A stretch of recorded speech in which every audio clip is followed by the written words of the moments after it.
I really want to welcome everybody to the Prison Professors program. Today, I am really enthusiastic to introduce you to Chris Maloney, and he's going to tell you about his career with the United States Federal Probation Department. But he's just got a wealth of information from law enforcement, and that should be of help to anybody going into the system. A lot of times people go in, and as you've seen from some of our other programs, those people don't always have access to great information from stakeholders. And that's what we're going to offer for free to anybody who wants to invest the time to learn. So Chris, thanks so much for being a part of our program. And it would be really awesome if you could just give us your background, and let's just talk about that for a moment. Sure. Well, thank you for having me, Michael. In terms of my background, after college, I did a short stint as a state probation officer in Palm Beach County, Florida. After a few years, I was then appointed to the federal system in the District of Massachusetts, where I served as a United States probation officer, writing pre-sentence investigations, supervising people in the community. And then in the mid to late 90s, I was promoted and went to Washington, D.C., where I served as a regional administrator, where I traveled around the country, assisting offices in terms of their operations, management, programming. And then in 2002, I was promoted to the Chief of Program Services, where I oversaw the system's national substance abuse, drug testing, mental health, alternatives to detention on the pretrial side, and also Indian country affairs. So that was the scope of the work that I did as the branch chief. And then in 2004, I was appointed Chief United States Probation Officer for the District of New Jersey. Served in that capacity for 7 years. And then in 2011, I returned home to Massachusetts when I was appointed by the judges of the district court in Massachusetts to the Chief U.S. Probation Officer's position. And I served in that role until 2019 when I retired. And since retirement, I joined up with the former head of the federal probation system, longtime colleague of mine, Matthew Rowland, to form Maloney, Rowland and Associates. And over the last couple of years, we've been assisting, whether it's, probation offices, defense attorneys, people that have returned from prison, returning citizens. Just doing a kind of broad scope of work in the federal criminal justice system. Well, we are really enthusiastic to have a relationship with you, because I think that there are so many people that go into this system that really don't know what steps they can take and when they should start taking steps to prepare for the best possible outcome. And I'd really like to hear about that from your perspective, what a person can do to influence that process along the way. And during our other conversations, you've mentioned some of those, the importance of transparency. And perhaps you could tell our audience a little bit about what you have seen in your long career of how a person really can influence the process. Sure. As we've spoken about before, probation officers are an arm of the court, and by statute, we gather information to present it to a judge. Maybe it's at the pretrial stage when the magistrate judge is trying to make a decision about bail and setting someone on supervision with the pretrial services officer. And then you move into the pre-sentence stage, where a probation officer from, say, my office is going to conduct a pretty lengthy investigation about the individual, their background, the offense, criminal history. And all of that process involves gathering information. And sometimes it's easy because the defendant at the time, if it's in the pretrial stage, provides that information to the officer. And we're able to put together for the judge a real clear picture of who this individual is, their strengths, their weaknesses, maybe how they felt about the crime itself, remorse, what they're looking to do to make their life better. And that also, as you know, the pre-sentence report follows the individual through their time in custody. If they receive a custodial sentence, that's going to be the document the Bureau of Prisons uses for a variety of things, whether it's designation, whether it's whatever type of programming they might receive while in the institution, what their classification level is going to be is dependent on the pre-sentence investigation. So once again, the more that the individual can give us to give, whether it's the judge, Bureau of Prisons, the magistrate judge, a clearer picture of who this individual is, the more informed they'll be in making, the right decision one that not only does what they need to do in terms of affecting a sentence, but also, the rehabilitative piece. The federal judiciary over the last 20 years, has really made an effort, to not only, the punishment piece of it, but also to provide assistance to people, to become law-abiding citizens, develop pro-social networks in the community, become employed, address substance abuse, mental health issues. Because I think we learned a long time ago, if we don't address those issues, then the door just keeps revolving. So I guess to answer your question, the defendant is a key piece of that. And the more information, whether it's directly through the defendant or the defense attorney, that we can gather that information and then once again present it to the judge, the individual will be much better off. In your experience, how does the defense attorneys react to this advice that you just offer of providing as much information as possible? Does the defense bar generally support that position? And if they, what thoughts do you have on that? Sure. Well, at the pretrial stage, it's a tricky area, right? Because there's a presumption of innocence at that stage. Least restrictive conditions is what the magistrate strives for in terms of releasing someone to the community. So at that point, since there's a presumption of innocence, there's not a lot of flowing information, unfortunately. But as we've talked about, there's a lot of ways to provide information to the probation office that wouldn't compromise their case and the integrity of their case. But a lot of that has to do with their, ties to the community, their efforts at employment, their efforts at, maybe taking care of some sort of either a mental health issue, a substance abuse issue. So that's the kind of information that we want. The defense attorneys, some are better than others. The ones that practice in federal court more often know the value of providing that information to us. Some of the private attorneys that we see that come in that aren't as familiar with the federal system are a little reluctant to share much information during the pretrial stage. And then, as then you get to the pre-sentence stage. And in 90-something% of the cases end up at that, a conviction and a pre-sentence report. And then it's rush to get that investigation, put together to once again, as we just spoke about, give the judge really a clear picture of who this individual is. Because unless we went to trial, the judge does not know this individual.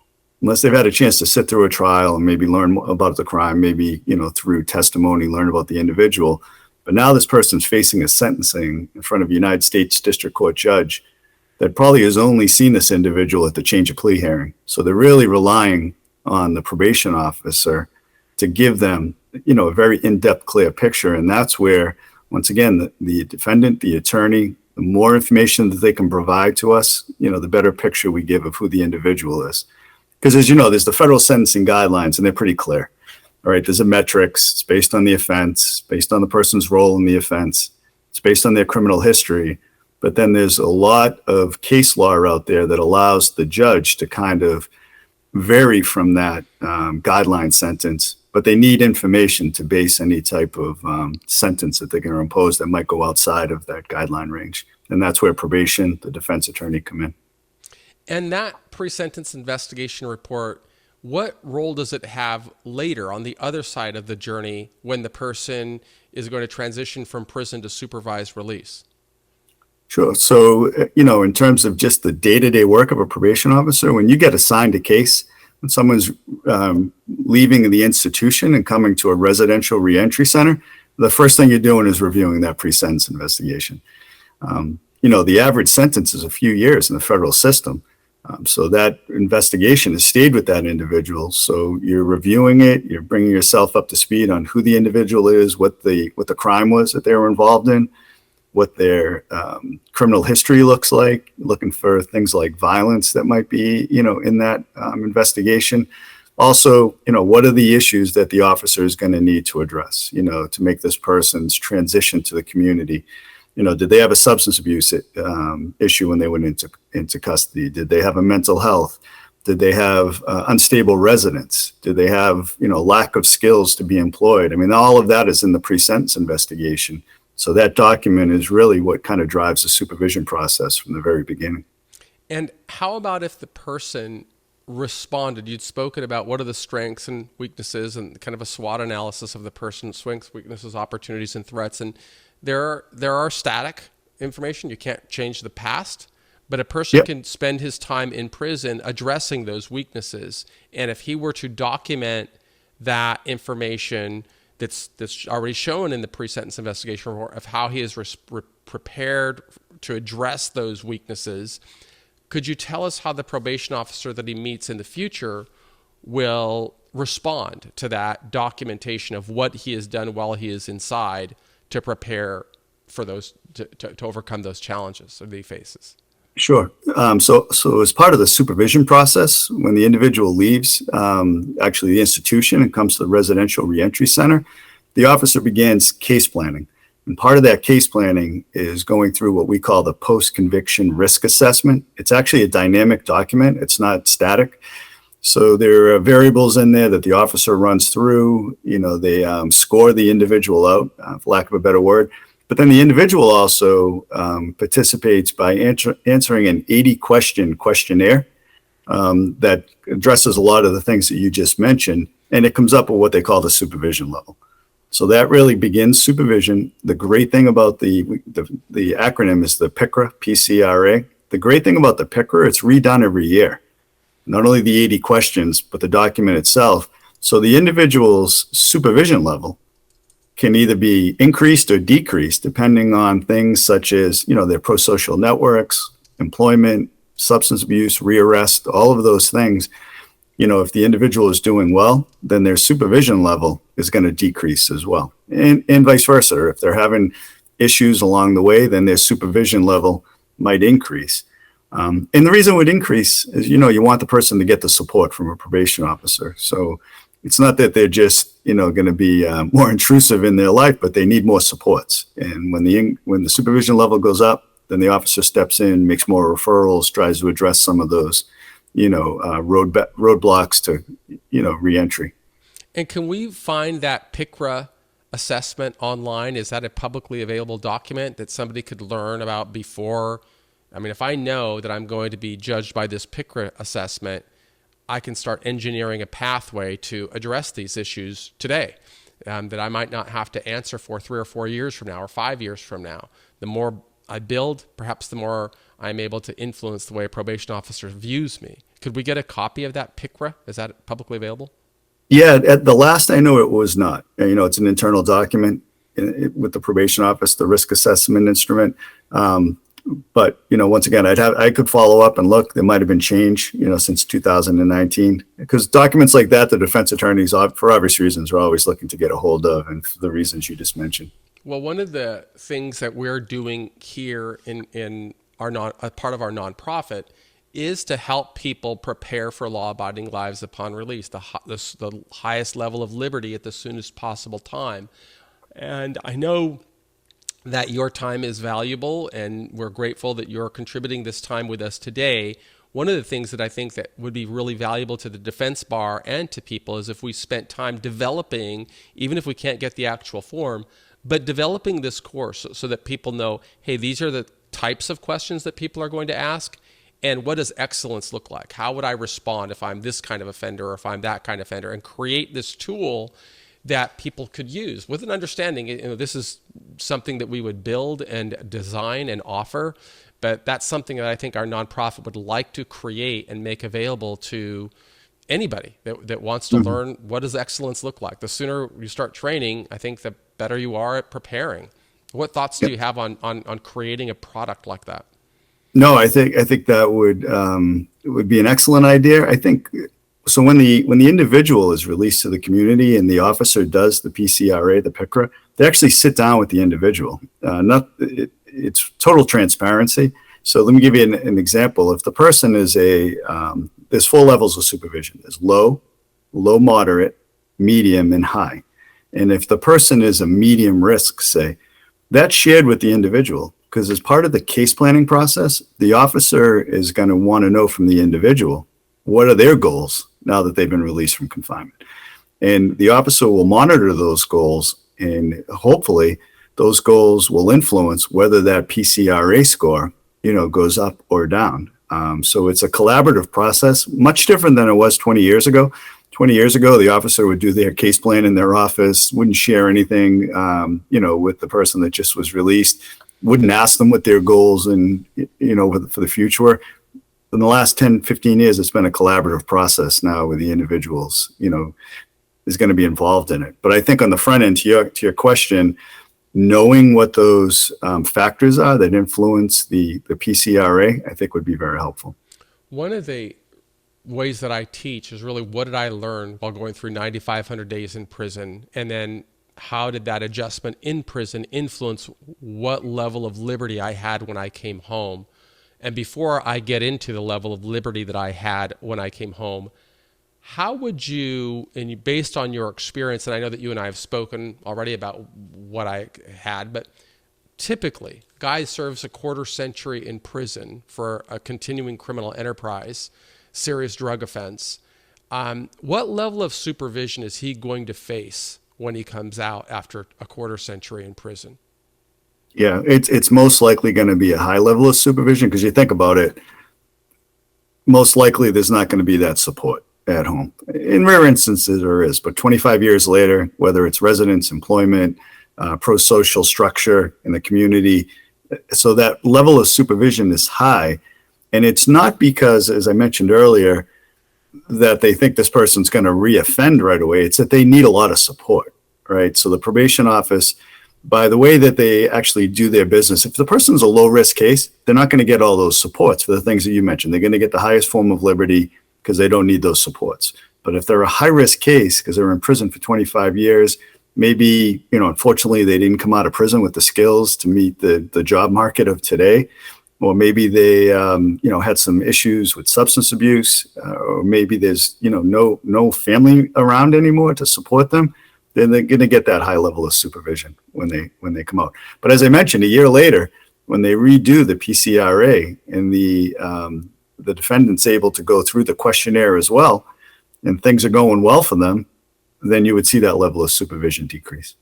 And so some things that could influence life for somebody who's under high would be, I would imagine that person may have challenges where he works. They may not want that person to be self-employed or work for a family member.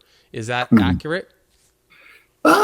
Not necessarily. I would hope that the probation officer would be open-minded to it. I mean, as you know, supervised release is not it's not supposed to be punitive by statute. It's supposed to be rehabilitative. So the person comes out on supervision, they're on supervised release. The officer should be working with the individual. And if they've been away for 25 years and their most promising, opportunity for employment is being self-employed, and they have a good plan and they're able to present it to their officer, then I would think the officer, it only helps the officer and it only helps the individual themselves.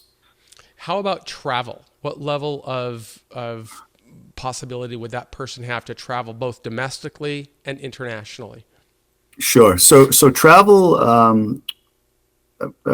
is a little complicated, and complicated in the sense that it's not really just based on the individual's, say, risk level, although it is. There's other things, fines, restitution, whether they have substance abuse history. Because if that individual wants to travel and they're going to leave the district, say up here in Massachusetts, somebody wants to go to the Virginia. Well, while they're gone, if they have substance abuse testing, they're not going to be able to do that. If they have fines and restitution, they should be paying that before they go on any type, if it's non-work related. If it's some sort of leisure travel, usually there'll be some sort of a payment schedule with the individual. If they're up to date on their payment schedule, the officer would be much more open to let someone travel. But if, say you were paying $25 a month towards a fine or restitution and you're behind, then the officer would not let the individual travel until they, became current in their payments.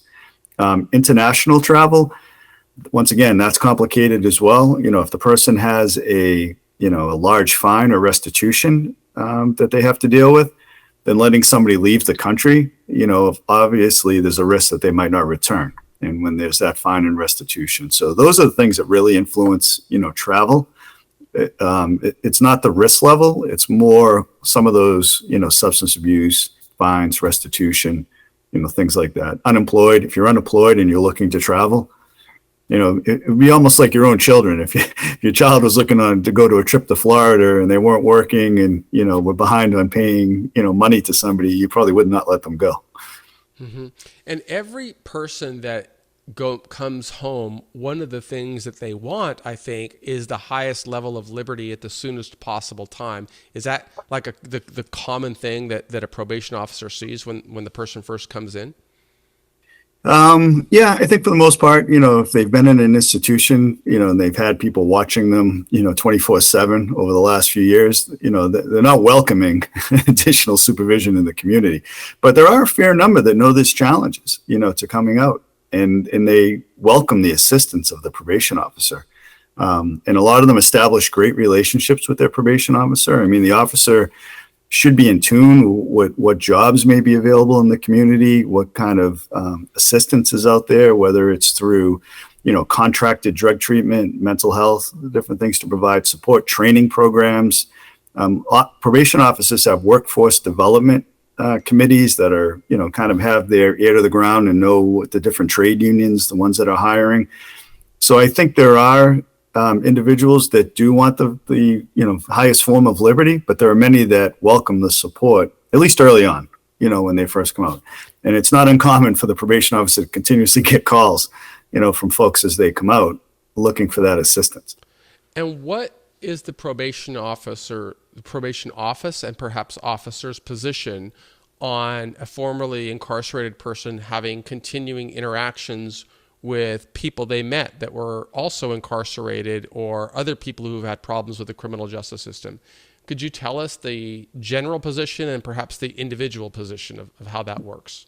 Yeah, so generally by statute, with the conditions of supervision, they're not allowed to associate with other convicted felons without the permission of their probation officer. So there is, discretion in there. Unfortunately, the research shows, that folks that have, felony convictions, when they get together, they're more likely to recidivate. And, that's based on research. But, I think the probation officer on a case-by-case basis would look at it. I know lots of scenarios like that where the individual will come. I'll give you an example. Maybe somebody goes and works for a trade union, as a carpenter. There might be a few other individuals on the job site that maybe not federally or statewide have convictions. As long as the individual is forthcoming with that to the probation officer and gives them an opportunity to kind of evaluate it, because if they're going to tell the individual they don't want them associating with that individual, you're hoping it's in the person's best interest. There's a reason why they're telling them not. And that goes back to what we talked about earlier. The more information that you can give the officer, if you try to hide things from the officer, that doesn't work out well, as we know. But if you were upfront and say, hey, Michael Santos, he works with me. I'm going to tell you a little bit about him. You can talk to him, but I'd like your permission to associate with him, at least at work. Then the officer is going to be much more open-minded to it. And you'd mentioned that if you lie to the probation officer, it doesn't work out well. There could also be criminal implications to lying to a probation officer with those reports. Could you tell us about those monthly reports that somebody who's on supervised release needs to submit? Yep. So that's changed a little bit through the years. Now it's the discretion of the probation officer to take a monthly report. That could be in writing. It could be electronically. A lot of folks now do that, through an email system. They'll submit their monthly report to the officer. But it asks questions, about, is your residence still the same? Have you had any contact? Just what we were just talking about. Have you had any contact with somebody with a criminal record? Have you had contact with the police? Now, all of those questions, if you were not to be truthful with them, could lead to a violation of your supervised release. Because one of the conditions of supervised release is you be truthful to your probation officer and submit a written report. So once again, and obviously there's discretion there as well. If the individual lies to the probation officer, then the officer evaluates it and maybe digs a little deeper on why is this individual lying about this issue. And maybe it's something that the officer just counsels the individual about afterwards, reprimands them, explains to them why that's, not in their best interest, or it could lead up, to a violation of supervised release. Could you tell us that process of what leads to a violation? Because if the officer has discretion, what is that process when the officer decides I am going to violate or try to revoke supervised release? What does that process look like? Sure. So what goes on behind the scenes, which most people that are under supervision don't see, is There's two types of violations. There's technical violations, lying on your monthly supervision report, changing your residence without notifying your probation officer. All of those standard conditions of supervision that don't involve breaking the law are what they call technical violations. Still important, but they're technical. If somebody violates one of those, a technical violation, the officer is keeping the judge informed. So the officer might say, hey, okay, Chris Maloney moved. There was an oversight on his part. He didn't notify the probation office. We had to go out and find it. You write the judge, tell him there's been a technical violation, but the probation officer is not looking for any action at this time. But also tell him the judge, how we responded to that violation. On the other hand, with a new criminal offense, that's automatically the court has to be notified. And then different scenarios. There could be one where if there's a new state crime committed, that the officer might say, let's wait and let you see how this kind of proceeds through the state court system, keeping the judge, in the loop and involved, and letting them know they'll keep them current on the new case. Because once again, you're presumed innocent, right? Just because you're arrested. So a little bit of advice: if you are arrested, if you immediately tell the probation officer, because you're supposed to tell them within 72 hours of any contact with law enforcement or being arrested, then the officer is going to look at that. And once again, it's the judiciary, presumed innocent.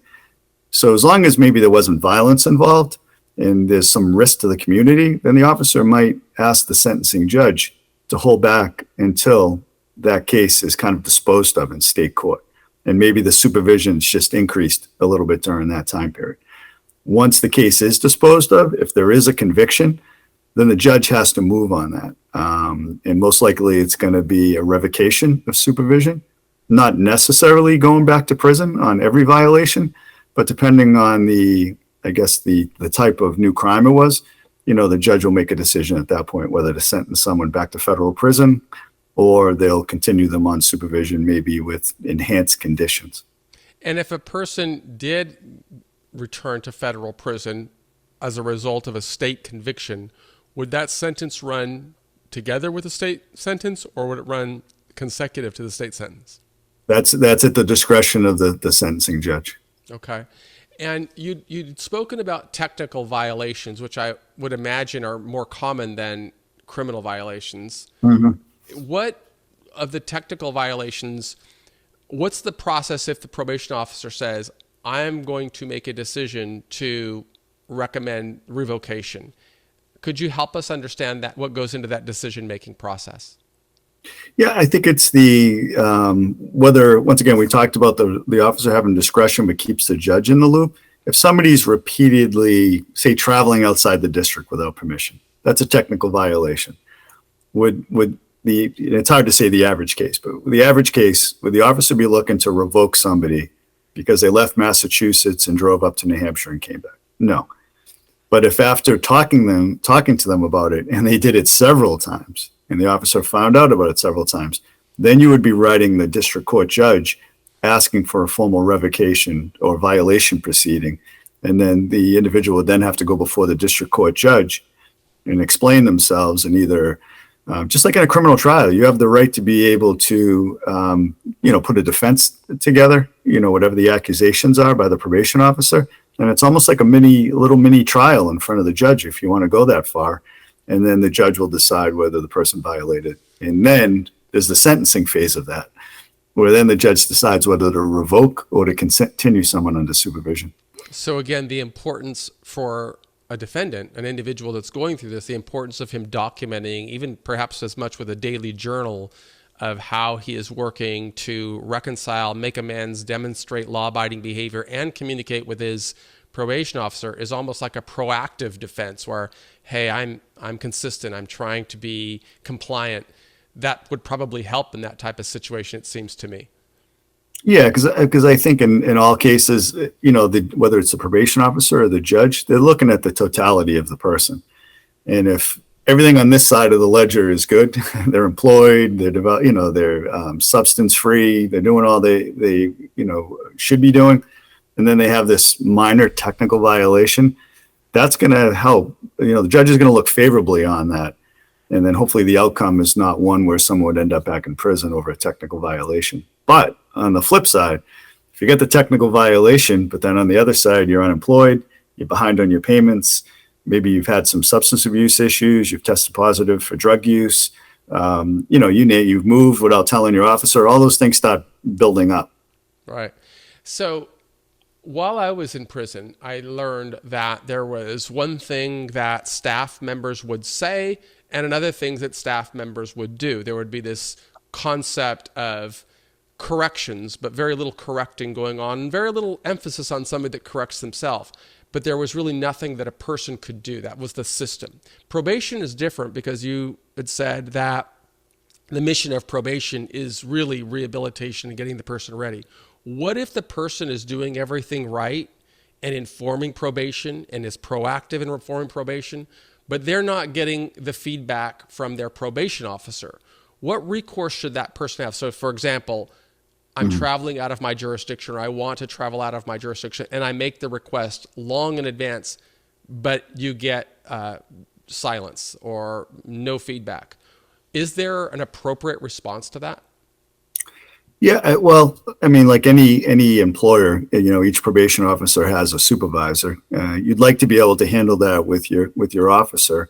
But if you're not getting a response back for something like travel, to me, that goes beyond the supervision component of it. That's just someone that's not doing their job, to be honest with you. And I would hate to hear about that and know that's happening. But, the individuals should continue to, with this day and age now, they all have the email addresses of the probation officers. They have their cell phones, their government issued cell phones.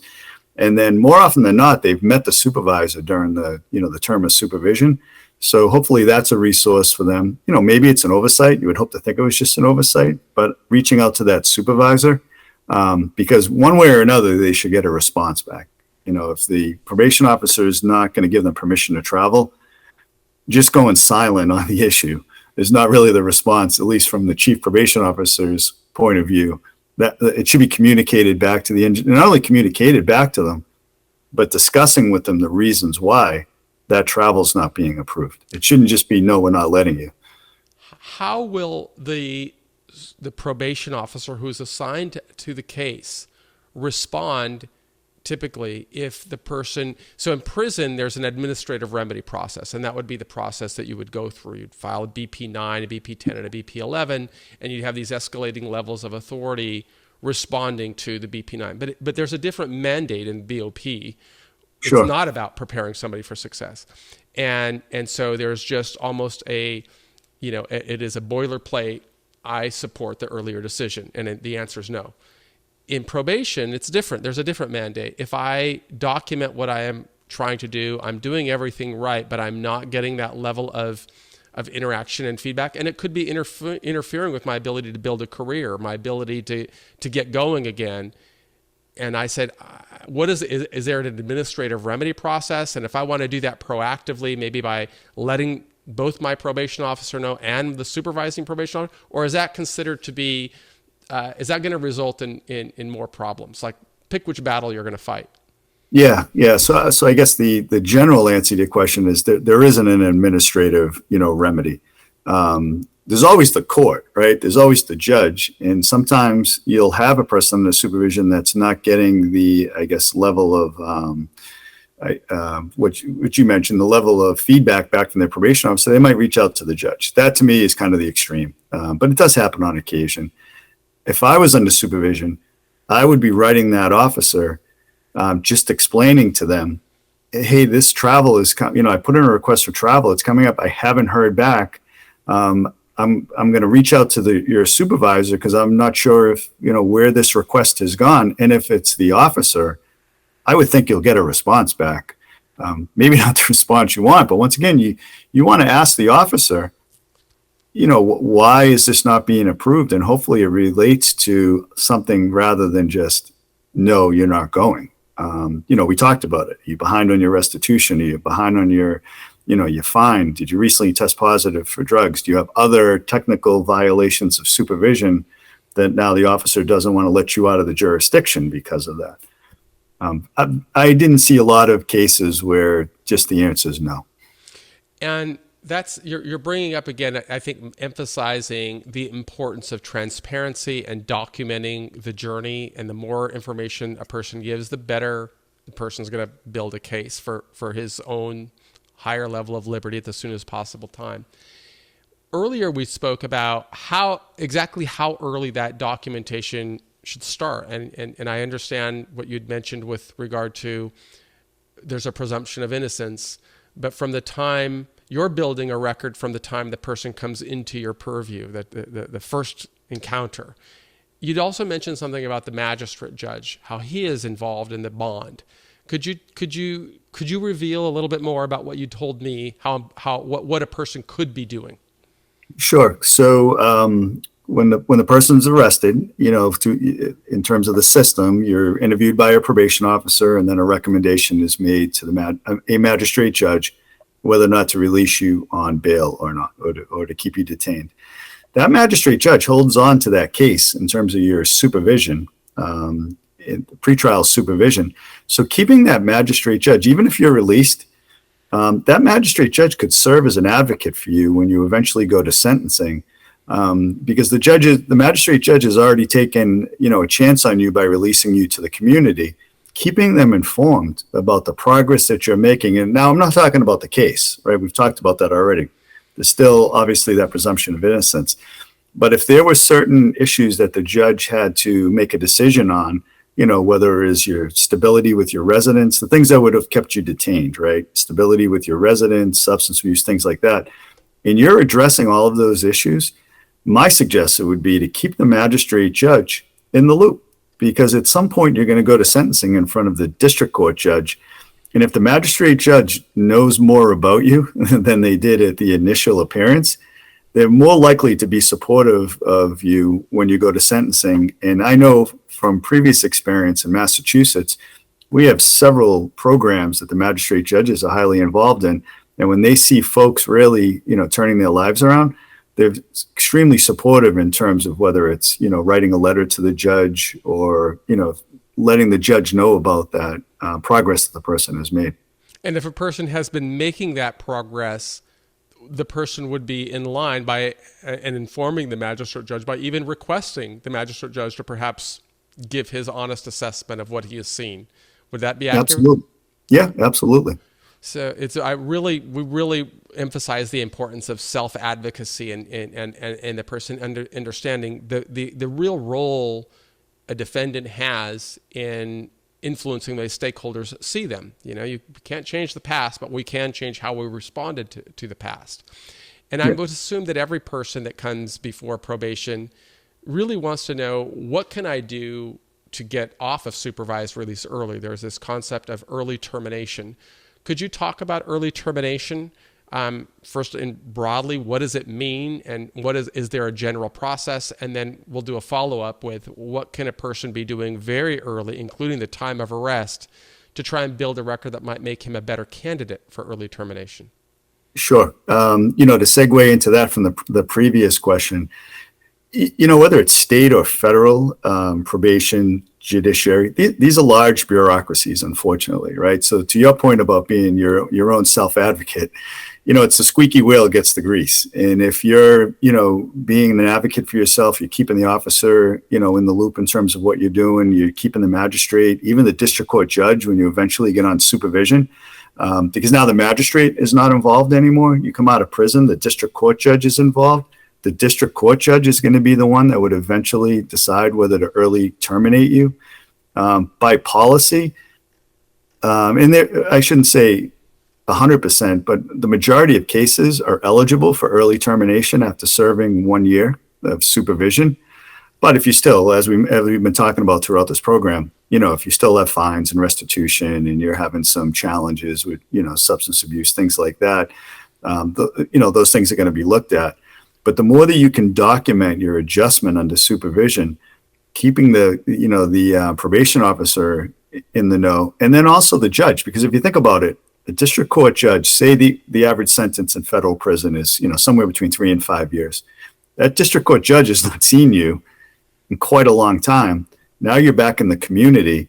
And if you're making positive adjustments, it wouldn't hurt to keep the judge in the loop. You're obviously going to keep the probation officer in the loop, but if you're writing the court and letting them know what progress you're making, I've seen many cases, where the judge would write down to the probation office and say, hey, I received a letter from Michael Santos. It seems like he's doing really well. I remember his case from 5 years ago. I just reviewed his pre-sentence report because I got this letter from him. So once again, back to self-advocacy, if you do those things and then a year goes by, and as long as you don't have some of those, I call them technical, but whether it's fines, restitution, things like that, then, approaching the court for an early termination is something that everybody, is eligible for. Whether it's granted, is another question. Sure. And the process for making that request would first be asking the probation officer if they would recommend it. Is that accurate? Yeah. So it comes in a variety of ways. We've seen where, the defendant will ask the probation officer. We've seen where they've hired their defense attorney or a attorney to come back and file a motion with the court asking for an early termination.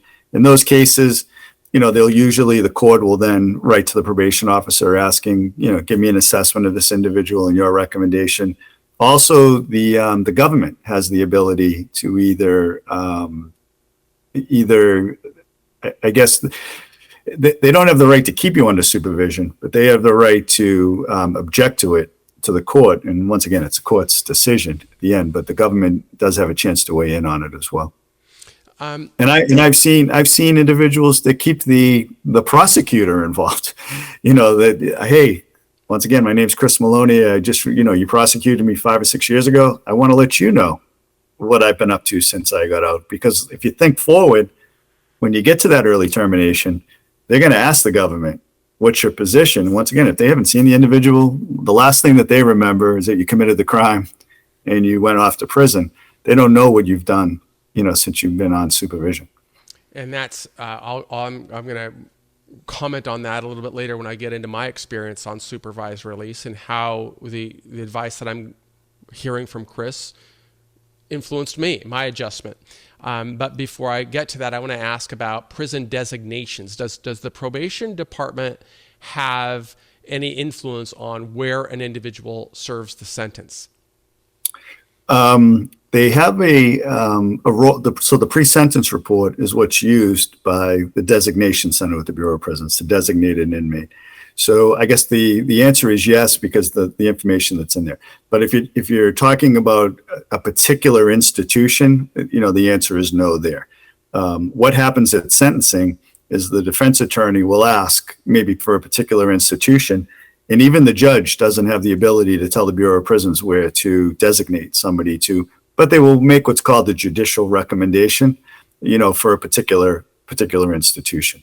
But the pre-sentence report first is going to be used for classification, because you might want to go to a particular institution, but if your classification level is beyond what that institution, the type of inmate that it houses, that's going to affect your obviously your designation.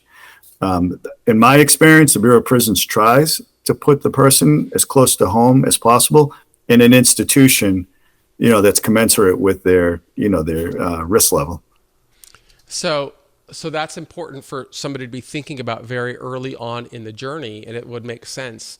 We have other areas on the website where you could go through the custody and classification system and assess whether you're going to be a minimum security, a low security, medium security, or high security, and then you could do some research in the Bureau of Prisons and say what programs are available at which institutions. And perhaps if you build that case of why you want to go to a specific, how that's going to help you prepare for a law-abiding, successful life upon release, and you communicate that to your probation officer, you may get your probation officer to put that into the PSR, and you may get the judge to influence that at the recommendation at sentencing. It's not binding, but I think the harder you work to advocate for yourself, the better off you're going to be. Is that basically a takeaway I'm getting from you? Yes, absolutely. And there are little things that you can do to affect your designation. The individual can do open cases. Like if you have open cases in state court, even if they're minor cases, that's going to affect your designation level. So you want to make sure those cases are taken care of. any defaults that you have in state court, things like that, you need to tighten up and clean up before you go off and get designated. The last thing you want to do is go off to prison and then still have an old state case, and it might not even be a serious state case, but if it's an open case, it's going to impact, how the Bureau of Prisons kind of designates you and classifies you. Going back to the prison question, sometimes there are foreigners that go to prison, and they may want to participate in a treaty transfer program where they've got a 7-year sentence. They're in the BOP, and in the BOP, there's a policy to request a treaty transfer to go serve your sentence in your home country. Does probation have any role in that process of assessing whether the person is a good candidate for transferring to serve their sentence in another country? Sure. In my experience, no. We don't have a role on an individual that wants to leave the United States and serve their sentence somewhere else. I'm sure the pre-sentence report, once again, everything goes back to the pre-sentence report. So, we do have a role on that document, obviously. Probation does have a role in treaty transfers coming from a foreign country. So if a U.S. citizen, had a conviction and was serving time in, a foreign country and wants to come serve that sentence in the United States and then serve supervision afterwards, the probation officer will get a request to investigate, what their release plan would be, if they came back to the United States. What if it's the other way around, that somebody is in America and they have a 3-year period of supervised release and they want to leave the United States? They want to build their life because they married somebody, as you said, in Spain, and they want to go to Spain. Is that a possibility, or is that something that probation would object to? No, I mean, typically they would move for an early termination of supervision. I've never seen anybody that it was allowed to, move out of the country while they still have supervision, a term of supervised release. But I have seen people that have wanted to do that and have moved the court, not right away, after a year or so, and are able to, once again, take care of any of those conditions and then move the court to terminate their supervision so they can, move on with their life and potentially move to another country. How does supervision differ for somebody who went through the residential drug abuse program in prison versus somebody who did not go through Rdap? Well, obviously the Bureau of Prisons gives, credit for that in terms of against their sentence. So you're going to earn some good time credit by participating in the Rdap. In terms of how it affects probation, it's the continuum of care. So if somebody comes into a residential reentry center and they went through the 500-hour Rdap program or any of the, those type of programs within BOP, then the officer is going to make the appropriate referral in the community to continue providing that support, whether it's substance abuse, mental health, whatever the issue may be. You're not given any time off of your supervised release, sentence or anything like that for going through the Rdap. But you will continue to get services once you're released. You'd mentioned the RRC, the Residential Reentry Centers, also known as a halfway house. Does the probation department interact in any way with the Residential Reentry Center with regard to when a person might be appropriate to transfer from a halfway house to home confinement? So the way it works at the Residential Reentry Center, when the individual arrives at the reentry center, probation's immediately notified. And they have what's called a pre-release team meeting. That's within, I believe, 5 days of the individual coming into the halfway house. The probation officer is part of that team that sits down with the individual, goes over what, some of their issues are, the conditions of supervision, things that are going to affect them once they're released. And the team puts together the plan. The Bureau of Prisons team, RRC, puts together the plan. 120 days out from their release from the RRC, we begin jointly supervising that case with the Bureau of Prisons. So that's when the officer is going to go out. They're going to do a home visit. They're going to start looking at your ties to the community. They're going to start looking at your employment, and they're going to begin that steady transition to to supervision. Now, there are certain instances where the Bureau of Prisons will then release the person early on location monitoring, home confinement. Probation does not supervise those folks. They supervise the RRC staff, supervise people that are on location monitoring in the community. Now, because it's within the 120-day mark, the officer is now supervising you as well. So there's kind of this joint supervision going on at that point. There are cases as well that go directly from the institution to location monitoring. It's a little confusing, but probation does supervise those cases, and we receive a request that the warden would like to release somebody from the institution directly to location monitoring, usually a low risk individual, and probation will begin supervising them in the community. Every person, I think, wants to have a successful transition from prison into society, and the more we can offer them, I think the better they can lay out a plan. In your experience, just throw a number, and I know it's not going to be statistically valid, but just with all of your experience, you probably have some basis of number. Out of 10 or out of 100, how many people are going to get early termination? How many people are going to get that out of 100? A good well, so you start off with 100, right? And I think the revocation rate in the federal system is pretty low when you compare it to like state systems. I think it's somewhere around 30%, 28 to 30% of the folks get revoked. So if you take those folks out and you're left with the other 70%, a very high number of them are going to get terminated before they max out their term of supervised release. Might not be after 1 year, but the folks that do go the full 3, 4, 5 years of supervised release, most likely in my experience, have had some sort of an issue along the way and have needed that supervision. But for the routine, defendant that is able to, comply with all the conditions of supervision, they're going to at some point be terminated from supervision. So just to validate everything that Chris has said here, I'll give that experience of mine. After I was that person that had 25 years in prison and went through high security penitentiaries to minimum security camps. But because I followed all of the guidance that we just heard from Chris and that we would recommend you take into your calculus when you're going into this system, I came home and I was able to work for myself right away. I was able to travel domestically right away. My probation officer supported this venture I was building to try and connect, which required me every day to talk to people who were both going to jail, under indictment, coming out of prison, law enforcement, and I did it with the blessing of probation. And after a year, without me even asking, my probation officer, the U.S. attorney, and a federal judge signed an order to grant me early termination. That wouldn't have happened, I don't think, without following your guidance. Isn't that right?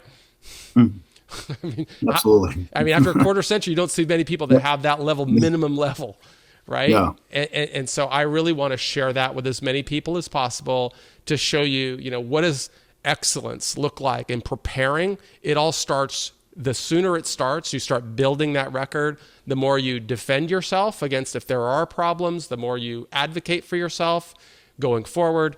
And that's really what we want people to be thinking about at the earliest stage of the journey, whether they're under investigation, whether they are in custody, whether they are on supervised release. The more you know, the more you can prepare. And I just want to thank you, Chris, for spending this hour with us today. I look forward to developing this more comprehensive, robust course with you and your partner. Your partner, again, what's his credential? Matthew Rowland, he's the former associate director of the federal probation system.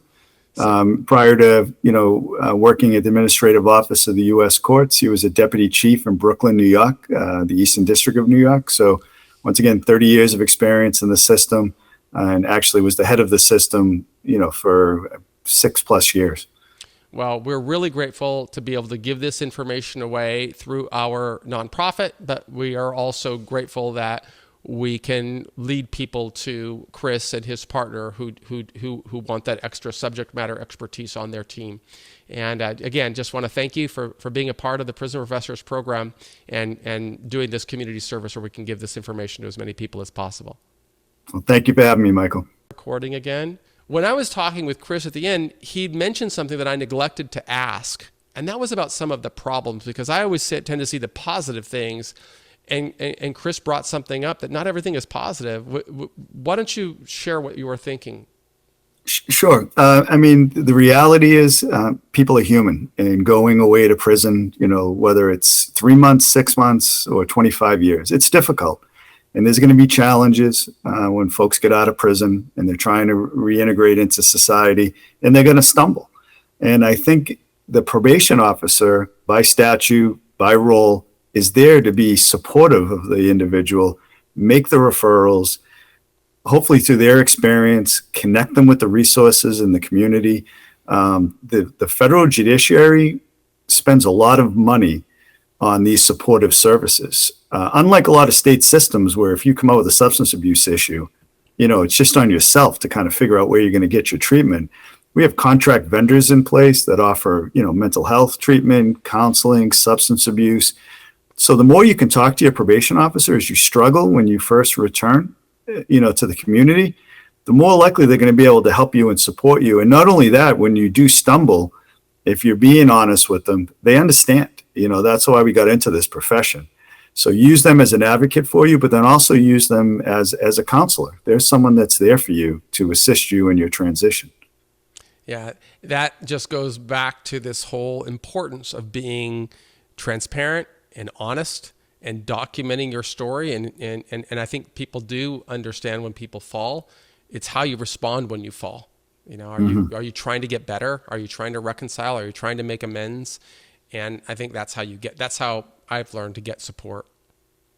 Yeah. And I think in all honesty, when someone gets out of prison, if they served in, a lengthy sentence, I think every officer just assumes, that the person's going to need that level of support. It's just not easy, to come back out into the community after 5, 6, 7 years, even 18 months, to come back into the community.